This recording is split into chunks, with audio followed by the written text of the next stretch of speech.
제가 최근에 찬양을 듣는데 좀 옛날 곡들을 많이 듣고 있습니다. 젊은 시절에 좀 은혜가 되었던 곡들, 좋아했던 그러한 곡들을 다시 듣고 있습니다. 오랜 세월이 흘렀지만 옛날에 은혜 받았던 찬양은 여전히 저에게도 그러한 은혜를 가져다 주고, 내가 이러한 찬양을 부르면서 이렇게 좀 하나님을 사모하는 것이 있었구나, 그런 것들을 생각하는 시간을 가질 수가 있었습니다.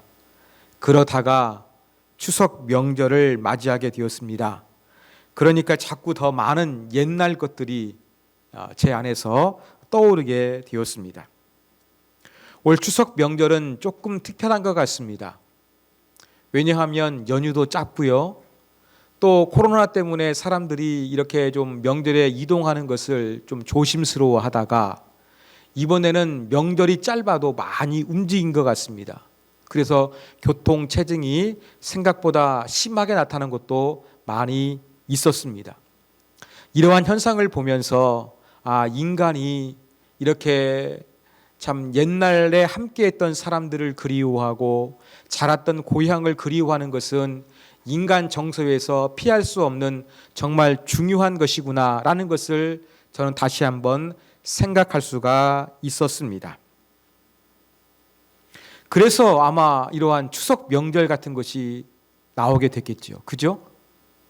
추석 명절의 기원도 뭔가 그 옛날에 함께했던 사람들, 내가 자랐던 고향들, 이런 부분들에 대해서 좋은 그러한 기억들이 있고, 그것을 다시 한번 되새기기 위해서 이러한 추석 명절이 탄생하게 되지 않았을까, 저 개인적으로 그러한 생각도 해보았습니다. 여러분, 추석은 햇살과 햇과일로 음식을 장만하여 차례를 지내는 명절입니다. 차례가 무엇입니까? 차례는 죽은 조상들에게 지내는 제사를 의미합니다. 그러니까 한 해 농사를 해서 햇과일과 햇살로 음식을 장만해서 죽은 조상들에게 제사를 지내는 절기가, 명절이 바로 추석인 것입니다. 이렇게 추석은 고향을 방문하기도 합니다만 죽은 자들을 추억하는 것도 상당히 중요한 부분입니다. 그래서 오늘은 추석 명절을 맞이해서 우리가 조금 이 죽은 자들이 아니라 죽음에 대하여 한번 살펴보기를 원합니다. 오늘은 우리가 모세의 죽음을 통하여 과연 추석 명절에 죽음이 주는 의미, 교훈, 우리가 어떻게 살아야 되는지 한번 모세를 통하여 한번 살펴보고자 합니다. 첫 번째, 모세의 죽음은 인간의 행동에 대한 대가와 결과가 됨을 이야기하고 있습니다. 모세는 이스라엘 백성들을 이집트에서 구원해낸 아주 위대한 민족의 지도자입니다. 그러나 이스라엘 백성들이 하나님 말씀에 순종치 아니해서 그냥 몇 주 안에 들어갈 수 있는 이 약속의 땅에 들어가지 못하고 무려 40년을 광야에서 보내게 되었습니다. 긴 시간이 지나고 드디어 약속의 땅이 저 멀찍이서 보이게 되었습니다. 하나님은 모세를 느보산 꼭대기에 올라가게 하셨고, 그 느보산 꼭대기에서 하나님께서 이스라엘 백성들에게 주고자 한 그 약속의 땅들을 바라보게 하셨습니다. 그 다음 하나님께서 이렇게 말씀하셨습니다. 오늘 본문의 4절입니다. 여호와께서 그에게 이르시되 이는 내가 아브라함과 이삭과 야곱에게 맹세하여 그의 후손에게 주리라 한 땅이라. 내가 내 눈으로 보게 하였거니와 너는 그리로 건너가지 못하리라. 모세는 하나님의 사람이었고 언약 아래에 있는 사람이었습니다만 가나안 입성이 허락되지가 않았습니다. 그 이유가 무엇일까요?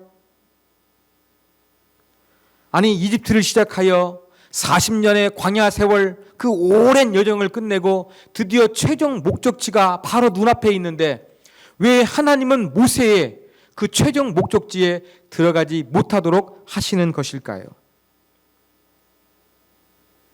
그 이유는 바로 죄 때문이었습니다. 죄를 조금 더 세분하자면 이스라엘 백성들의 죄와 모세 자신의 죄 때문이었습니다. 여러분 신명기 3장 26절에 보면은 이러한 구절이 있습니다. 여호와께서 너희 때문에, 바로 이스라엘 백성들이겠죠. 모세가 하는 말입니다. 여호와께서 너희 때문에 내게, 바로 모세죠, 내게 진노하사 내 말을 듣지 아니하시고 내게 이르시기를 그만해도 족하니 이 일로 다시 내게 말하지 말라. 이스라엘이 하나님께 범죄함으로 말미암아 하나님은 모세에게도 진노하신 거예요. 이스라엘 백성들의 죄의 영향력이 모세에게도 미쳤던 것입니다. 그 다음 모세 스스로가 범죄한 것도 있었습니다. 신명기 32장 50절 51절에 보면 이러한 구절이 있습니다. 너는 올라가는 이 산에서 죽어 내 조상에게로 돌아가리니 이는 너희가 신 광야 가데스의 무리바 물가에서 이스라엘 자손 중 내게 범죄하여 내 거룩함을 이스라엘 자손 중에서 나타내지 아니한 까닭이라. 신 광야에서 하나님께서 말씀하신 대로 모세가 순종해서 하나님의 거룩함을 드러낸 것이 아니라 인간적으로 흥분해서 실수한 부분이 있었거든요. 바로 이 범죄한 때문에 하나님께서는 모세가 약속의 땅에 들어가지 못할 것이다, 그렇게 말씀하셨습니다. 자, 모세에게 죄가 영향을 줬는데 이스라엘 백성들의 죄가 모세에게 영향을 주었고 모세 스스로가 지은 죄가 있었기 때문에 하나님은 그 최종 목적지인 적과 꿀이 흐르는 가나안 땅에 모세가 들어가지 못하도록 허락하지 아니하셨던 것입니다. 그래서 모세는 죽음을 맞이합니다. 이러한 모세의 죽음을 통해서 우리는 인간의 죽음은 인간의 행동, 이 행동에 대한 결과요 대가이라는 것을 분명하게 배우게 됩니다. 원래 하나님께서 창조하신 인간에게 죽음이라는 것은 존재하지 않았습니다. 그러나 인간이 하나님처럼 되고자 하는 교만한 마음이 있었고 선악과를 따먹음으로 말미암아 죽음을 맞이하게 되었습니다. 그래서 인간은 더 이상 죽음을 피할 수가 없습니다. 이 죽음을 통하여 우리 인간의 결과로 우리는 죽을 수밖에 없는 존재임을 다시 한번 되새겨야 할 것입니다. 여러분, 명절을 맞이했습니다. 우리는 부모님이나 또 형제들이나 일가 친지를 찾아뵙고 또 친구들을 만나게 됩니다. 점점점 나이가 지나가면서 내가 옛날에 함께 시간을 보냈던 사람들, 일가 친지들, 점점점 아파서 요양병원에 가 계시는 분들, 세상을 떠나시는 분들, 우리는 주로 이러한 이야기를 듣게 됩니다. 명절에 우리가 듣게 되는 이야기가 바로 무엇입니까? 바로 오래간만에 안부를 묻는 사람들의 이야기를 통해서 그들이 아파 죽어가고 있거나 이미 세상을 떠났다는 이야기를 듣게 되는 것입니다. 이러한 소식들을 통해서 그냥 우리는 인간적으로 아파하고 안 됐네, 안타깝네, 끝낼 것이 아니라 이렇게 인간의 죽음을 맞이할 수밖에 없는 것은 인간이 범죄한 대가요 결과라는 것을 우리가 다시 한번 새겨볼 필요성이 있습니다.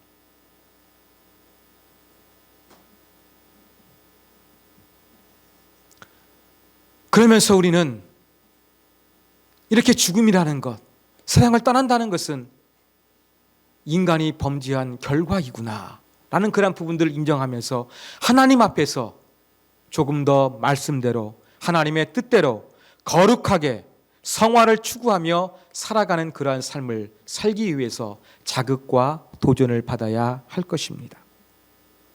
또 한 가지, 이렇게 죽어간다는 것은 또 다른 의미가 있습니다. 바로 피조 세계도 죽어간다는 것을 우리가 기억하기를 원합니다. 여러분, 고향을 떠올리면 참 아름다운 추억, 그 추억이 떠오릅니다. 먹을 것이 많지 않았고 또 지금처럼 편리한 어떠한 생활 시설들은 많지 않았습니다만 그 어린 시절 여러분들이 자라났던 그 한번 환경들을 한번 생각해 보십시오. 고향의 어린 시절은 물이 맑았습니다. 공기가 좋았습니다. 그런데 지금 이 지구가 점점 인간의 욕심과 또 인간이 이렇게 또 개발을 통해 가지고 인간의 편함을 추구하면서 하나님께서 만드신 이 창조 세계는 점점점 파괴되고 있습니다. 창조의 질서가 힘을 잃고 있는 것입니다. 여러분, 우리는 단순히 이렇게 명절을 맞이해서 모세가 죽었듯이 우리가 죽는구나 이것만 생각할 것이 아니라, 그래, 인간의 범죄 때문에 이 피조 세계까지 죽어가고 있구나, 고통당하고 있구나. 내가 어린 시절에 봤던 그 산천의 아름다운 추억과 아름다운 장면들이 인간의 욕심 때문에 편리한 삶을 추구하면서 훼손되고 파괴되고 있는 그런 부분들을 여러분들이 고향을 발견하게 되면 대부분 느끼실 것입니다. 우리는 명절을 맞이해서 인간에게는 죽음이 있고 또 인간은 이렇게 자신의 죽음뿐만 아니라 하나님이 만드신 창조 세계를 파괴하고 있는, 그래서 모든 것들을 죽음으로 몰아가고 있다는 것을 우리가 다시 한번 기억해 보기를 원합니다. 두 번째, 모세의 죽음을 통해서 우리가 배울 수 있는 것은 모세의 죽음은 신비로움이 있었다는 것입니다. 어떠한 신비로움이 있었을까요?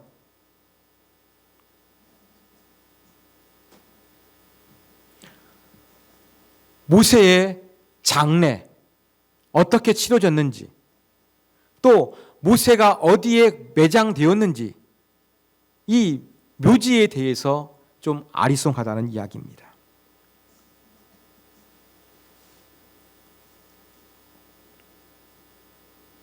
모세가 죽기까지 이스라엘 백성들을 이끈 사람은 모세였습니다. 하나님의 말씀도 모세를 통해서 전달이 되었습니다. 그렇다면 이스라엘 백성들의 입장에서는 모세가 마치 하나님과 같은 존재로 여겨졌을 것이 분명합니다. 하나님은 모세를 통해서 말씀하셨고 모세를 통하여 이스라엘 백성들을 지금까지 인도해 오셨습니다. 그래서 이러한 모든 광야 40년 기간 동안 그저 모세 한 사람을 바라보는 것이 이스라엘 백성들의 살아가는 모습이었습니다.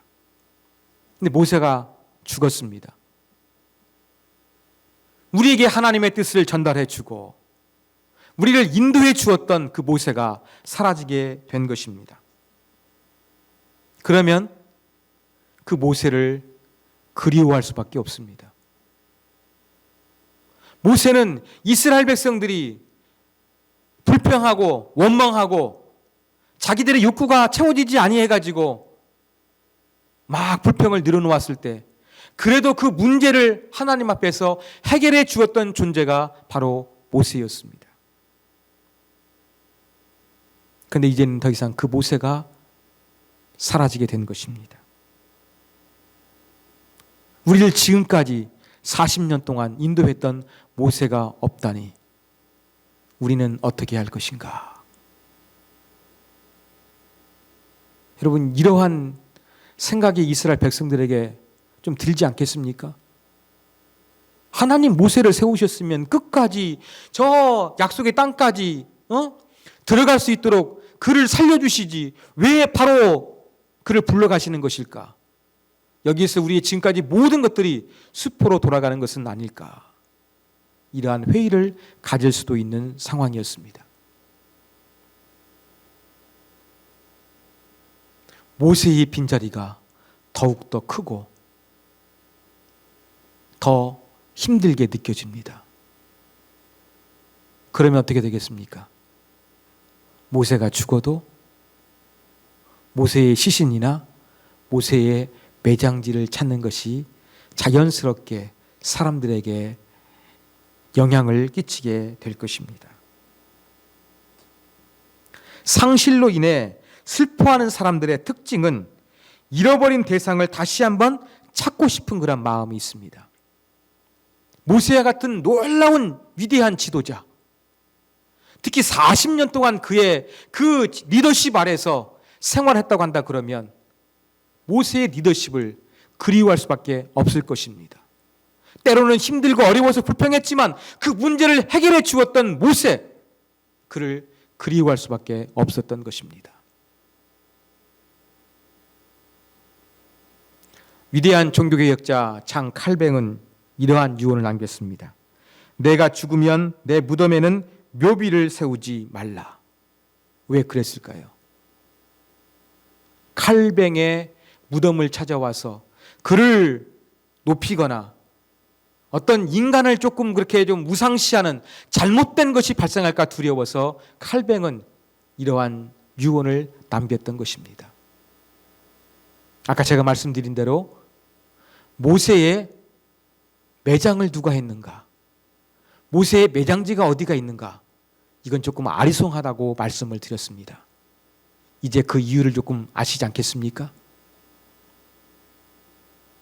하나님은 위대한 민족의 지도자 모세가 사라지니까 이스라엘 백성들이 그를 다시 그리워해서 그를 찾고 또 인간을 숭배하는 잘못된 모습이 드러날까 걱정하셨기 때문에 모세의 죽음의 과정 또 매장지에 대해서 알 수 없도록 그렇게 역사하신 것으로 보입니다.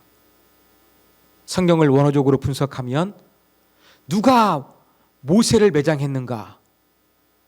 그 3인칭, 그라는 3인칭 대명사가 사용됐는데 이것이 하나님인지 아니면 이스라엘 대표하는 사람들인지 그 여호수아와 같은 후계자인지 정확히 알 길이 없습니다.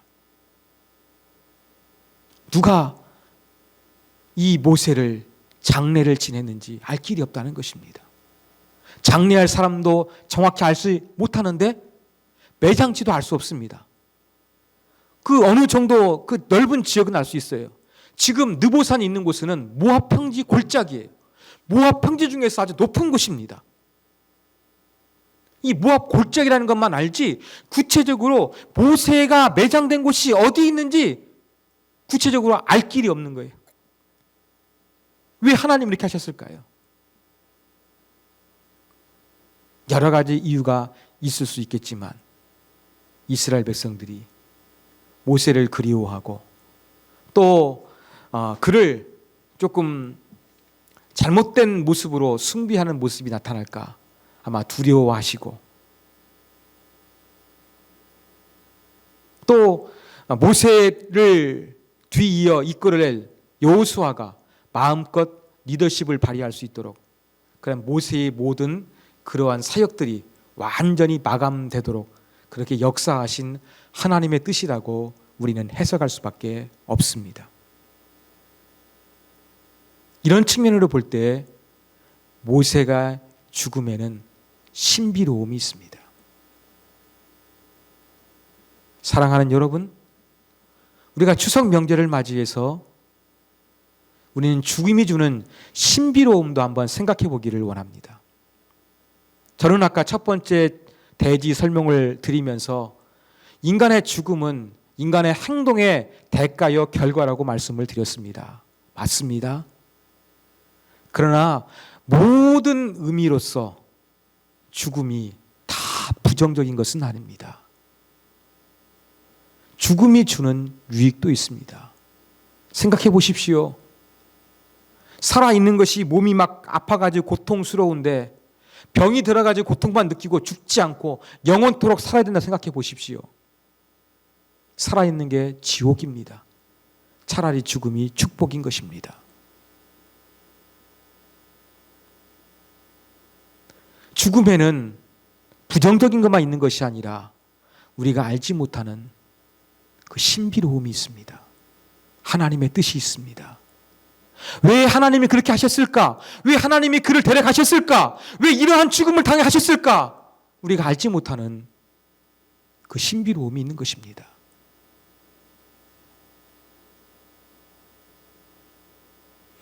여러분, 혹시 이런 얘기 한 번쯤은 들어보셨을 거예요. 어떠한 사람이 아파가지고 의식을 잃어 죽은 줄 알았습니다.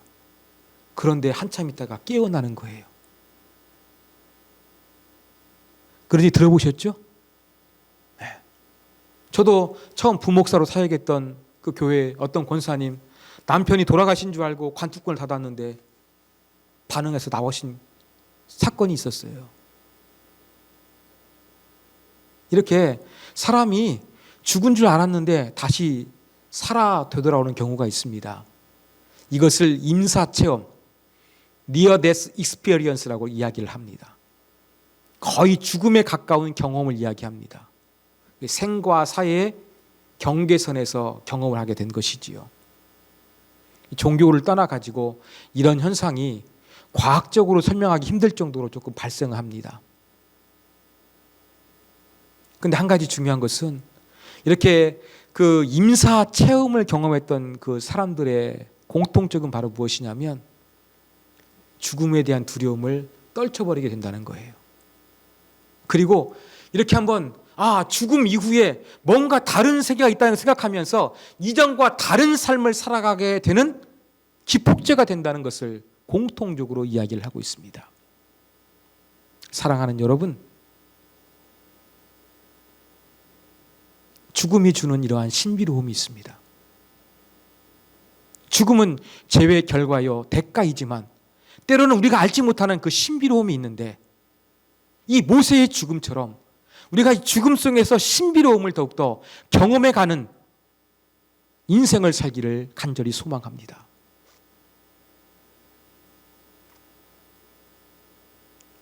여러분, 그 모세의 죽음이 신비로웠던 것처럼 그 우리가 알 수 없는 그 신비로운 죽음 앞에서 우리가 어떻게 살아야 될 것인가? 마치 그 임사 체험을 해가지고 그들이 정말로 이전과 다른 모습으로 살아가게 되는 것처럼 우리가 정말로 죽음을 생각하고 또 죽음이 전부가 아니라 하나님의 나라가 있다는 것을 믿는다고 한다 그러면 임사 체험했던 사람들처럼 뭔가 새로운 마음가짐과 새로운 목적과 새로운 희망을 가지고 삶을 살아갈 수 있는 삶의 새로운 여정이 시작되어야 한다는 도전을 우리가 모세의 죽음을 통해서 교훈으로 얻을 수가 있습니다.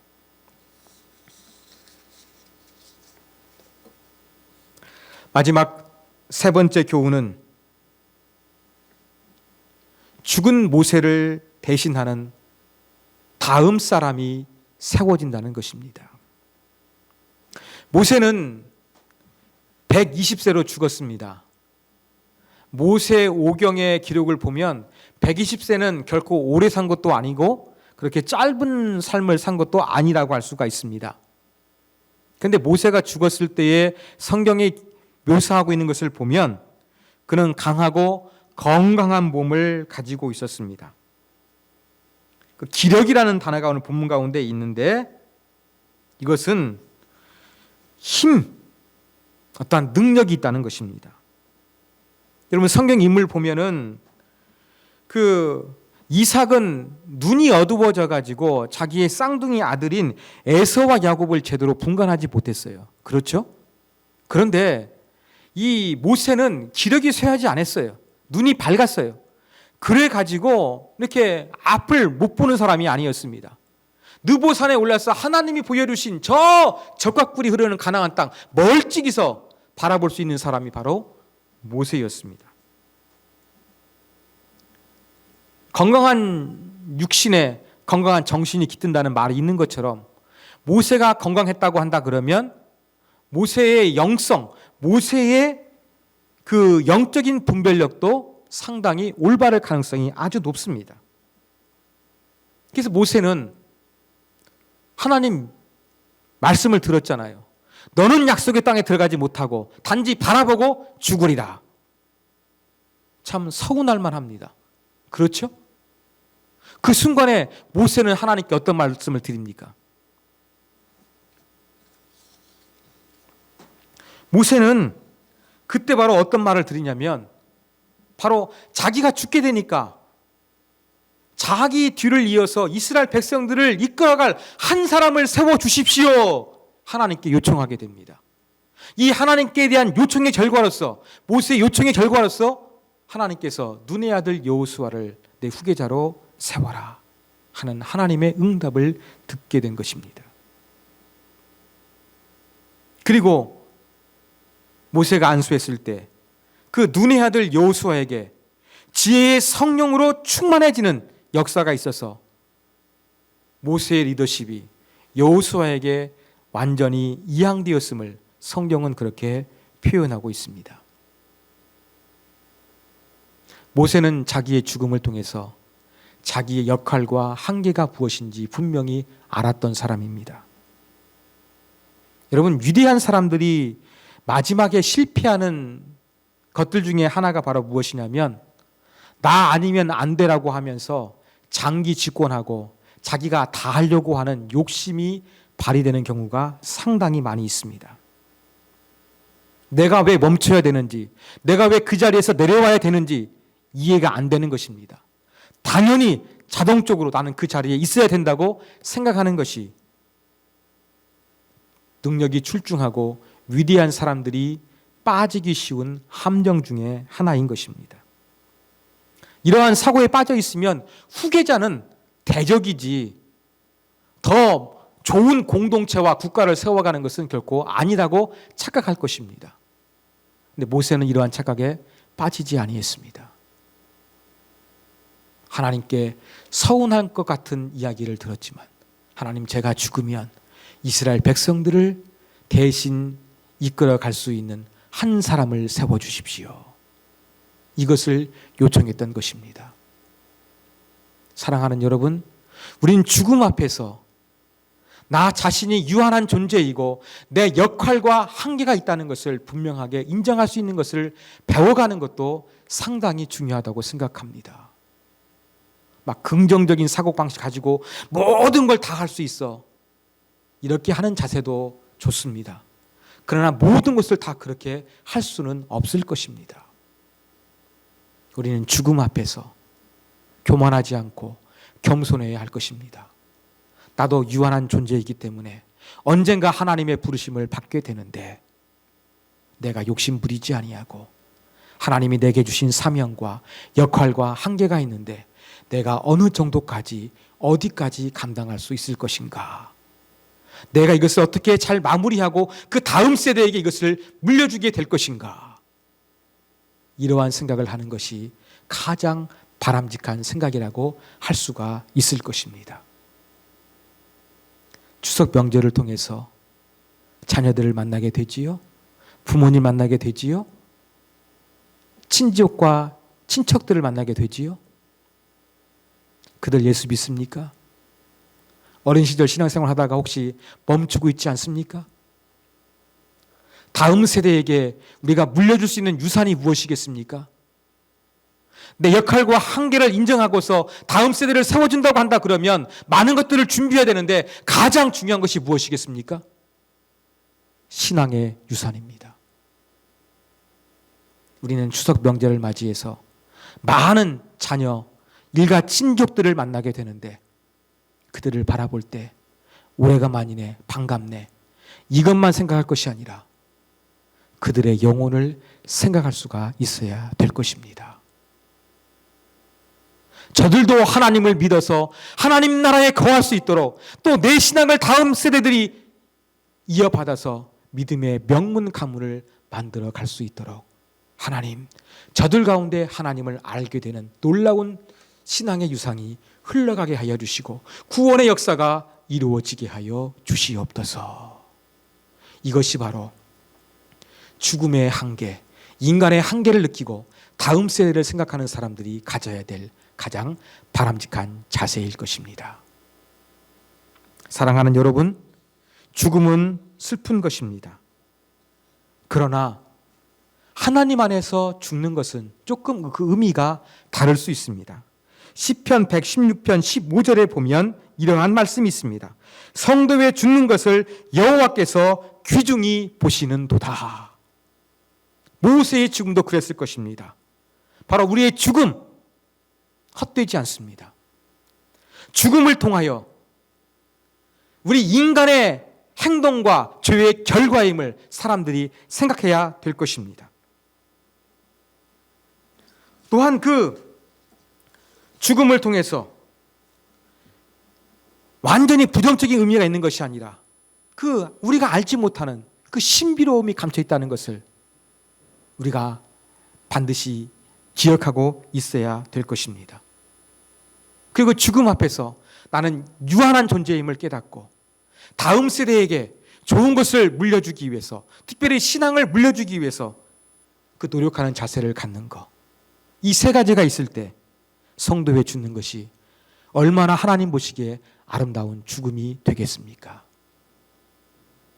여러분, 추석의 사람들은 조상들에게 햇살과 햇 음식을 차려놓고 제사를 지냅니다. 우리는 제사를 드릴 것이 아니라 죽음 그 자체의 의미를 되새겨봤으면 좋겠습니다. 죽음은 인간의 범죄인 결과이지만 신비로움이 있고 내 역할과 한계를 인정하고서 다음 세대에 좋은 것을 물려주기 위한 노력으로서 마무리하면 그것은 아름다운 것일 수 있습니다. 이러한 죽음이 주는 좋은 의미들 생각하면서 추석 명절에 제사를 지내는 것이 아니라 더 아름다운 삶을 살고 아름다운 죽음을 맞이할 수 있는 준비를 하는 저와 여러분이 되기를 주님의 이름으로 부탁드립니다.